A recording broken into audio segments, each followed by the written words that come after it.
Thank you. Ms. Ansari. Thank you. Given much of what we've heard today, and especially in light of some of the hypocrisy that we've heard today, I just want to walk through the timeline of Donald Trump's cover-up of the Epstein files, because I think it's important for folks to remember how we got to this point. This was a series of deliberate decisions made at the highest levels in the White House and the Department of Justice to keep the truth hidden from the American public and the survivors of Jeffrey Epstein and his allies' abuse.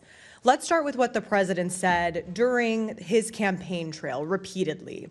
At multiple points in 2024 when running for office, Donald Trump said he would, quote, declassify the Epstein files. He used it as a rallying cry to win over voters. In October 2024, J.D. Vance said, quote, seriously, we need to release the Epstein list. But the moment Trump and Vance had power in the White House to act, that commitment disappeared. That's when the cover-up began. On February 27, 2025, Pam Bondi said that she was releasing the Epstein files with her statement, quote, this Department of Justice is following through on President Trump's commitment to transparency and lifting the veil on the disgusting actions of Jeffrey Epstein and his co-conspirators. Then it became clear, very clear, that Donald Trump did not, in fact, want information about Jeffrey Epstein and his crimes revealed to the public. Starting in July 2025, Donald Trump began to gaslight the public. He said, quote, are you still talking about Jeffrey Epstein? This guy's been talked about for years. This is the point when Congress stepped up. On July 23rd, Congresswoman Summer Lee moved in this very committee to subpoena the full and unredacted Epstein files. And just to be clear, because of that subpoena, the Department of Justice and Pam Bondi have been required by law to provide the Epstein files to this committee since the summer of 2025. They have been in gross illegal violation of the subpoena this entire time.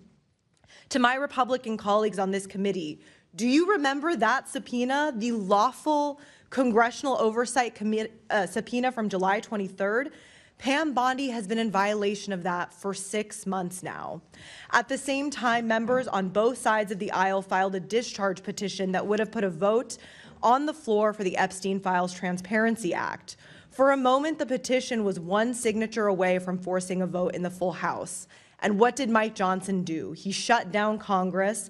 He refused to swear in our colleague, Adelita Grijalva, for a historic 7 weeks in order to keep her name off the list. He forced the American public to endure a government shutdown to protect Donald Trump and to cover up the Epstein files.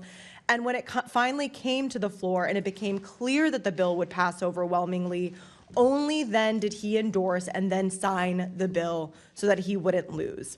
This required the DOJ to release the unredacted Epstein files publicly by December 19th. The DOJ has blown past that deadline, releasing only 1% of the files, which is patently absurd. And the files they did release were heavily redacted, which is completely illegal according to the law. On December 23rd, the DOJ said they miraculously discovered over 1 million files related to Epstein. All of these patterns are an attempt to slow down the release and fail to meet the lawful deadlines are consistent and coordinated. This is all part of an intentional cover-up, which leads to the unavoidable question, who is the president protecting when we know he only cares about one person?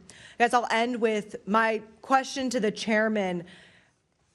The Attorney General, Pam Bondi, has violated the subpoena issued by this committee. We should be holding her in contempt to remain fair and to remain transparent. And so I ask that you do that if you really truly want to be fair and care about the justice for the victims here. May I respond? We have been very clear.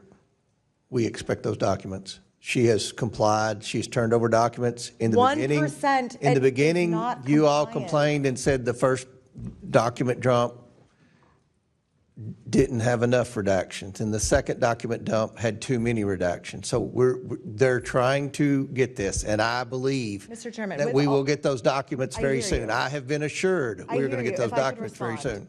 I hear you, but with all due respect, given everything that she herself stated in February of last year, her own statements in front of the entirety of the American public saying, we have the documents, They are ready to go. Mm-hmm.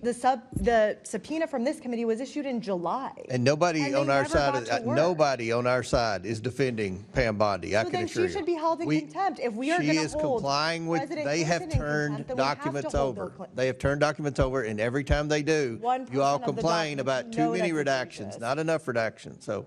That is unacceptable. It has been 6 months All right, and there's been your time's nothing expired, produced. and we want the documents. We've made that very clear. Chair recognizes